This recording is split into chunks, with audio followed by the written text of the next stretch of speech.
Hey guys, so sorry this angle is a little bit weird. I'm trying some new stuff with my desk and propping you guys in a different area. But today is Monday, February 15th. It is release week and I am super excited. I'm actually bringing you a little bit more content this week. Starting with today, or I guess yesterday, where I posted a vlog that was supposed to go up on Friday, but I was having computer trouble, so it didn't go up until yesterday. But anyways, today we're gonna do a quick video, and it's gonna be 10 things you didn't know about me, 10 things you might want to know about me, just 10 things about me. This is kind of also a tag video. I know Sarah Mae Sutton did it, so I thought I would throw my hat in. It seemed like a good thing, and hopefully you get to know me better, and hopefully that makes you interested in watching a few more of my videos. I do have quite a few up, not as many as Sarah, but what are you gonna do? So I guess I'm just gonna start, and this is my little bullet journal.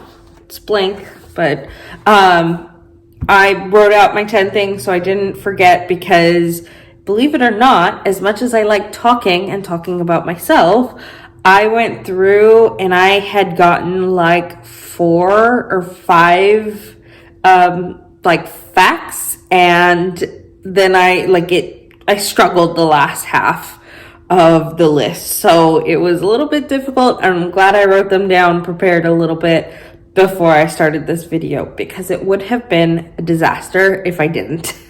But first up, I don't know if you have watched any other videos or not. I mentioned this quite frequently, and it's kind of one of those facts that I use during an icebreaker. Everyone, tell us one interesting fact about you. This is my go-to fact, and my go-to fact is I am the oldest of 6 kids. My mom had me when she was 19? I can't remember if it's 19 or 20. I think she got pregnant at 19 and had me at 20 or something like that. And we are all within 1 to 2 years of each other, except for my middle sister, the third child. She has 2 years on each side. So it's me a year, and I believe it's 6 months later, it's my sister. Then 2 years, it's my next sister. Then 2 years, it's my next sister. Exactly a year. So my mom and dad went quick. So second thing to know about me is my husband is actually my first boyfriend ever, and he's my high school sweetheart. We met in high school, my sophomore year. We had a journalism class together. We actually didn't talk to each other or get introduced to each other until November of that year, which, we started in August. We went until November without talking to each other. And we didn't even meet in class. We met at a lunch group. Our friends had met together in the same area, and that was the first time we had ever talked to each other. His first words to me were, "Are you on crack?" Because I was telling my friends that if you take an airhead and you shake it, the airhead can turn into a little mini pillow. And his first words were, "Are you on crack?" So I had to, of course, explain that. But that was our story of how we met. And 13 years later, here we are. That was 2008, I believe, when we met. So it's been a while. We're just hitting a year and a half of marriage. So it's been an interesting couple of years. It's been very exciting. Lots of adventures. Fact number 3, I was actually a dancer basically my entire life. I have done tap, jazz, modern, ballet. I've taken a couple classes in hip hop. I'm not a hip hop dancer. I don't do well with that. I've done contemporary, which I actually loved, but my local dance studio didn't offer contemporary. My favorite dance form is actually jazz. I wouldn't say I'm the best at it, but that's my best style of jazz, of dance. And I believe I was put into dance when I was like 3 or 4, maybe 5, and I danced all the way through high school. I did a couple of dance classes in college. Unfortunately, that kind of fizzled out, and I'm no longer dancing. I'm actually hoping to get back into the studio because my local dance studio, my hometown dance studio, the one that I grew up in, offers adult classes just for exercise, for fun, for people who want to continue dancing. So I'm hoping that will be something that I can jump into in the next couple of months or weeks. Fact number 4, I know and have learned how to play basketball, softball, and golf. I did golf throughout my 4 years of high school. I played softball, I believe it was 2 years in high school, maybe 3. And then I did basketball for a season and a half. I ended up quitting my second season because I wasn't being utilized and I was being taken out of classes and AP classes to travel outside of our town to play games that I would end up just sitting on the sidelines for. When I brought that up to my coach at the time, he basically said, yeah, I'm not putting you into the games, but I'm keeping you on the team because you're a good leader and you're good at motivating the girls. And I was like, thanks, but I also have AP classes and an AP test coming up. Like, I don't have time to be sitting here and motivating other people when I need to be focusing on myself right now. So I ended up quitting halfway through my second season. So fact number 5 about me, I actually know how to play the flute. Right now, not very well. I haven't played since maybe a year or 2 after high school. But I learned how to play in grade school, middle school. I believe it was 6th grade that I started playing. Maybe it was 5th grade, and I played 5th and 6th grade, and then I didn't play in the band 7th and 8th grade. It was something like that. Like, I did a little bit of a break, but I ended up playing in my high school's marching band all 4 years. Which was a great experience. I loved it. It was a lot of fun. We went on some fun trips to New Orleans and to Washington, D.C. It was a lot of fun. I made a lot of friends, a lot of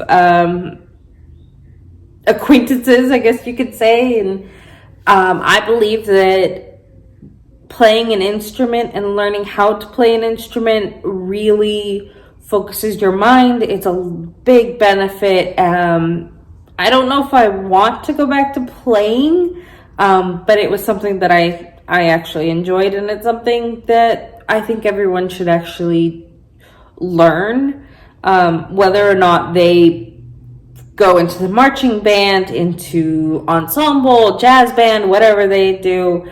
I think everyone should learn how to play an instrument, especially in their formative years, where they're going to school every day and they're trying to remember stuff. So I think that's a cool thing.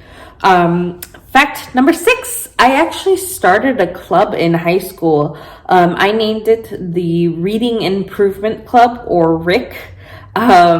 It was a club that I started to get high school students to meet their AR goal. For those of you who are maybe younger, when we were in high school, when I was in high school, we had to read a certain number of books and take tests on them and end up hitting a certain number of points that each book represented. And so you had to actually read the books to be able to take the test. And a lot of high school students didn't do that, which is why it has been phased out and changed. But I was hoping to improve the reading improvement, skills. I'm from a town where reading and literacy is very poor. It is very difficult, but I was hoping to help improve that. What I would do is every student who ended up meeting their goal for that quarter, or I guess we were on the quarter system, for that quarter, that semester, whatever we were on, they were invited to a party. And the first party ever was a dance with a bunch of food. That one didn't go so well, but it was fun. And then every quarter subsequent to that, I hosted just kind of a pizza party. So we had pizza, cake, ice cream, hot dogs, corn dogs, just candy galore, prizes galore. It was a lot of fun. It actually became a big deal in my high school. And I was known as the candy lady because I walked around school with a giant clear bag full of candy that students could buy for 25 cents each. And that helped fund our parties. And then if you made your AR goal, you read the books, you took the test, you got the points, you were invited, and that's all you needed to do. So it was a lot of work. It was a lot of fun. That's something that I'm probably most proud about throughout my high school years. Okay, so fact number 7. I was a 4.0 student in high school. I was number 18 in the top 20 list. I did amazing in high school. I was fantastic. But I almost didn't graduate college. I got into college and I ended up just hating everything about it. I hated the amount of people I was around. I hated the classes I was doing. I hated how disconnected I felt, and just how, not seen, I guess. After spending 4 years doing clubs and sports and helping with the spirit of, football and all of this stuff in my high school, to go to a college that just kind of deflated all of that, it really hit me hard. And I went into culture shock because I was living in a small town, and then I was I was put into a dorm room with a bunch of people. I was put on a campus with thousands of people. I wasn't used to it. I didn't end up liking the classes. I ended up focusing on my work more and getting a paycheck because I enjoyed that more. So I almost didn't graduate. I ended up graduating. I do have a degree from UC San Diego in communications, but it was touch and go for quite a few quarters. I'm not proud about that at all. Okay, so fact number 8. I was actually in a play when I was little. I want to say it was probably around 5th grade or so, but I ended up playing an Oompa Loompa in the Charlie and the Chocolate Factory theater play production. It was a lot of fun. My sister and I did it. We ended up having like a little solo, not singing because we can't sing, but we were the only two who knew how to tap and actually dance. So we ended up doing a little tap solo in the middle of our group song.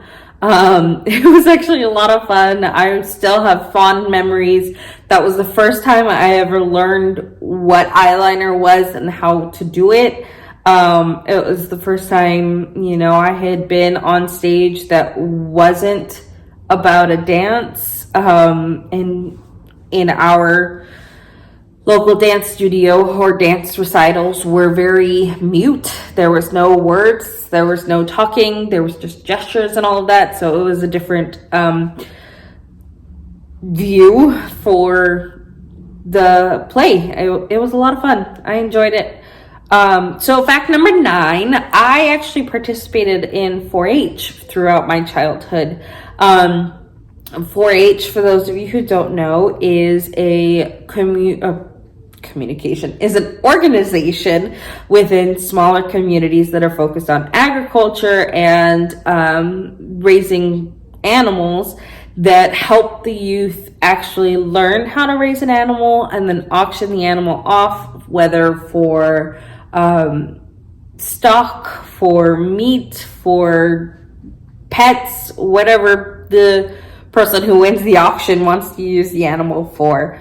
But we raised rabbits and we showed them, and then we ended up auctioning them off, and it was an interesting experience. There were a couple of years my mom tried getting me to be a little bit more involved in the organization, do project binders and stuff like that, but I just wasn't fully into that scene as a child. I think if I had been a little bit more geared towards the FFA side of that industry, that area, I think I would have enjoyed it a little bit more, because they have a fair board for students that we could have got on, and I think I would have enjoyed that.